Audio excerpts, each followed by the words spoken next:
सभी दर्शकों को सादर प्रणाम। जय श्री कृष्ण।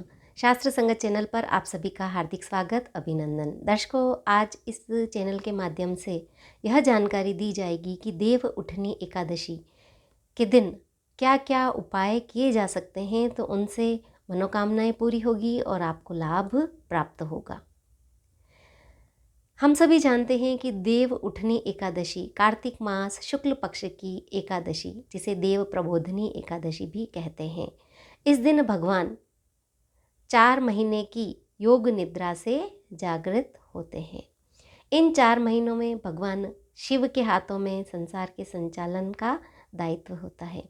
तो पुनः भगवान इस दिन से दायित्व भगवान शिव से अपने हाथों में लेते हैं और भगवान विष्णु जागृत होते हैं। तो यह एक महत्वपूर्ण दिन है। तो इस दिन आप क्या क्या उपाय कर सकते हैं? आपने व्रत नहीं किया है पूरे महीने का, आपने कोई नियम का पालन नहीं किया है, तो इस दिन आप उपवास जरूर रखें। व्रत का सुबह सुबह उपवास का संकल्प लीजिए। स्नान आदि से निवृत्त होकर भगवान विष्णु का कीर्तन कीजिए, माँ तुलसी को दीपदान कीजिए। भगवान विष्णु की पंचामृत से, शंख में पंचामृत भरकर उसमें गंगाजल भरकर भगवान विष्णु का अभिषेक कीजिए। यह करने से आर्थिक समस्याएं जितनी भी है वे सारी समाप्त हो जाएगी। अगर हम उधारी में हैं, कोई अपने से बार बार पैसा मांग रहा है, पैसों की कमी है, तो आप भगवान विष्णु का पंचामृत से अभिषेक कीजिए। 5 पंचामृत आप सभी जानते ही हैं: दूध, दही, शक्कर, घी और शहद और थोड़ा सा गंगा जल। इनको पहले तो 5 अमृत से भगवान को अभिषेक कीजिए और फिर उसके बाद पुनः उस शंख में गंगा जल अर्पित कीजिए और पुनः भगवान विष्णु को गंगा जल से स्नान कराइए। यह करने से आर्थिक समस्याओं से छुटकारा मिलेगा। और आप क्या कर सकते हैं? पीपल को इस दिन जल चढ़ाइए।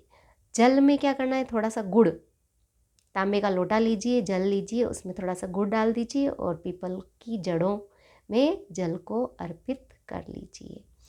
यह करने से सारी मनोकामनाएं पूरी होती है।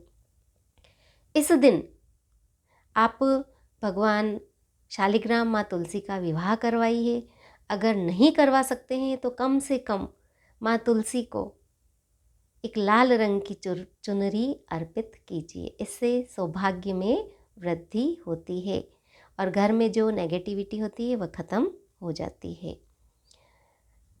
इस दिन एक और उपाय आप कर सकते हैं कि तांबे के लोटे में जल भरें और फिर उसमें पूरा एक आंवला डालें और भगवान शिव का अभिषेक करें उस जल से। तो यह करने से रोगों से मुक्ति मिलेगी। जैसे आपको बार बार बुखार आ रहा है, परेशान हो रहे हैं, तो यह उपाय करने से रोग से मुक्ति प्राप्त होगी। तो ये सारे उपाय आप देव उठनी 11 के दिन कर सकते हैं। दर्शकों, वीडियो पसंद आया हो तो लाइक कीजिए, शेयर कीजिए। धन्यवाद। जय श्री कृष्ण।